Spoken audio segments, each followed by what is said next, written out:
ఈరోజు యాదాద్రి భువనగిరి జిల్లా BRS party కార్యాలయంపై చేసినటువంటి దాడిని తీవ్రంగా ఖండిస్తూ ఉన్నాను.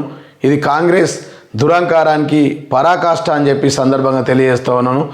ఇందిరమ్మ రాజ్యం అంటే అణచివేత, అవినీతి రోత, అబద్ధాల మోత, కాల్చడాలు, కూల్చడాలు, పేల్చడాలు, అక్రమ అరెస్టులు, దాడులు, లాఠీ దెబ్బలేనని చెప్పి కాంగ్రెస్ నాయకులను అడుగుతూ ఉన్నా.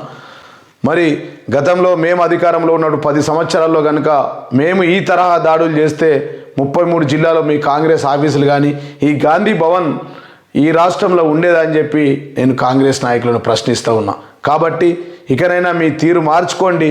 కాంగ్రెస్ నాయకుల తీరు మార్చుకోకపోతే మా గులాబీ సైన్యం తిరగబడుతుందని చెప్పి తస్మత్ జాగ్రత్త అని చెప్పి కాంగ్రెస్ నాయకులను హెచ్చరిస్తూ ఉన్నా.